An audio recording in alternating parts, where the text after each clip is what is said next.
Así es, Cristian. Bueno, el ministro habló, ¿no?, de la conformación de esta comisión, como bien decían, con referentes expertos de renombre, ¿sí?, en lo que es el sector, digamos, de los derechos humanos y también de la erradicación de violencia de género. Y recordemos algo chiquito, me parece importante para aclarar, que, digamos, el eje central de esta comisión es presentar, ¿sí?, reformas que parezcan pertinentes, ¿sí?, a esta ley de violencia familiar que está sancionada hace 10 años. Así que, bueno, vamos a ver entonces lo que decía el presidente de esta comisión, el ministro de Justicia Angulo. Nos hemos reunido con los jueces de violencia, fiscales, con el fiscal general, con los miembros del Superior Tribunal de Justicia, analizando distintas cuestiones. Una de ellas es la reforma de la Ley 9283, que ya lleva más de 10 años, que si bien significó un gran avance en su momento, dada la nueva realidad social, pensamos que debe ser modificada. Y en ese marco también analizar la cuestión de la ley nacional, que lo que yo quiero señalar claramente es que al ser una ley nacional, por el principio de prelación constitucional, es obligatoria su vigencia en todo el país, y lo dice el artículo 1 de la ley nacional, que es de orden público y debe ser aplicada en todo el país. Esto sin perjuicio del procedimiento, que en ese caso sí la provincia tiene autonomía para disponer su propio procedimiento.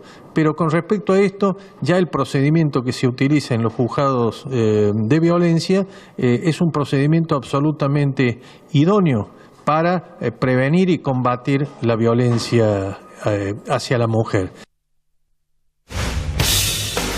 Bueno, les pido una definición breve sobre esto, pero digo, entramos en algunas cuestiones técnicas, sí. Pero en concreto Córdoba no adhiere a la ley nacional. Yo creo que es importante también, más allá de la adhesión, no olvidarnos que una ley es una ley en definitiva, y acá hay una cuestión de fondo que pocos hablan, y es el tema de los presupuestos o de los dineros que apuntalan la ley para que éstas se hagan realmente efectivas. Y yo creo que esa es la punta del ovillo, en donde, bueno, nosotros en lo que a mí respecta, en los últimos 4 años que me tocó ser legisladora, he podido seguir muy de cerca el presupuesto de desarrollo social, y bueno, evidentemente la aplicación. Sí, pero digamos, cualquier ley, la ley que tenemos no es mala. Lo que pasa es que también hay que, para que se hagan efectivas las cuestiones que propone la ley, tienen que ser alimentadas con un presupuesto acorde. La ley provincial tiene una parte de prevención y, sin embargo, en los últimos 4 años no hemos visto en la provincia de Córdoba campañas de prevención acordes al nivel del problema que la provincia tiene con este tema de la violencia. Entonces, creo que ese es un tema que no lo podemos dejar de lado, porque si no, las leyes pueden ser muy lindas, tener criterios muy integradores, pero en la práctica hace falta recurso humano y recurso material para que las cuestiones que proponen las leyes se cumplan en la realidad. Sí, lo cierto es que Córdoba en los últimos años no solamente no adhiere a la ley nacional, sino que no ha tenido políticas verdaderas en materia de violencia de género. O sea, no solamente no hay ley, no hay presupuesto, no hay iniciativa política que pudiera dar respuesta a esto. Digamos, nosotros podemos poner todas las fichas en las intenciones de un ministro que además tiene una trayectoria importante en materia de derechos humanos, pero lo cierto es que este gobierno lleva 16 años de gobierno, ¿está claro? Y que se desmantelan instituciones, se generan otras nuevas instituciones, se desmantela lo que había, y lo que no hay una verdadera política de Estado en materia de violencia de género. ¿Esto va a resolver el problema? No, tampoco lo va a resolver. Hay algo que tenemos que discutir de fondo y que tiene que ver con qué nos pasa como sociedad. ¿Qué nos pasa con esto? Hay más violencia ahora hacia la mujer, hay más visibilidad, tiene que ver con el machismo, solamente con el concepto de machismo, tiene que ver con lo que nos pasó a partir del ingreso de la mujer al mercado laboral y lo que significa para el capitalismo. Digo, hay un montón de discusiones que nos debemos, pero estas discusiones hay que operativizarlas en la realidad. Entonces necesitamos leyes que promuevan albergue, necesitamos que haya asistencia gratuita para las mujeres, necesitamos que por ley se fije cuál es el sostén económico.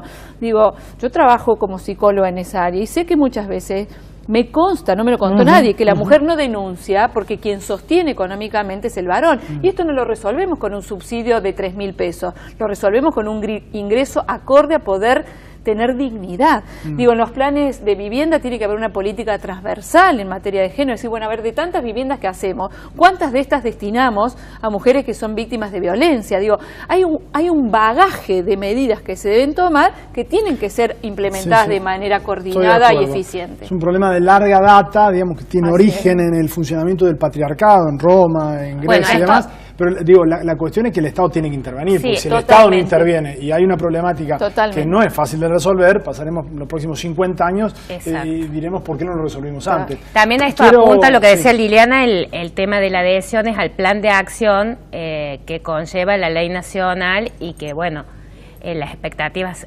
que existen son que el gobierno nacional financie, digamos, esos planes de acción en todas las provincias. Entonces, bueno, esa es una...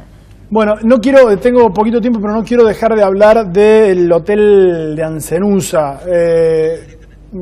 La verdad es que nos sorprende mucho, hablamos hoy con García Lorio en la radio, estuve viendo los números. Hay quienes sostienen que fue utilizado por el gobierno para hacer campaña política previa a las elecciones, deberá investigarlo la justicia. Lo cierto es que es un hotel que se presupuestó para 40 millones, ha costado más de 330 millones y hoy finalmente, después de haber pedido informes que entiendo no fueron dados, han ido a la justicia, entre ellos la legisladora Liliana Montero. Cuente, sí, hemos ido hoy porque hemos tenido toda la prudencia en esto.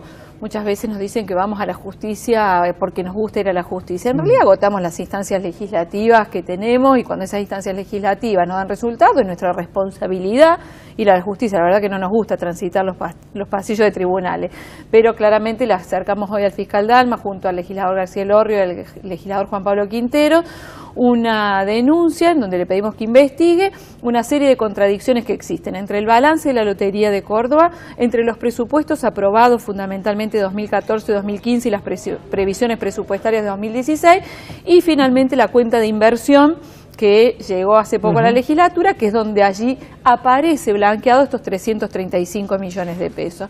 La verdad, dos cuestiones en esto. Elisa puede hacer referencia a lo que implica de traer los recursos de lotería que deben ir destinados al PAICOR.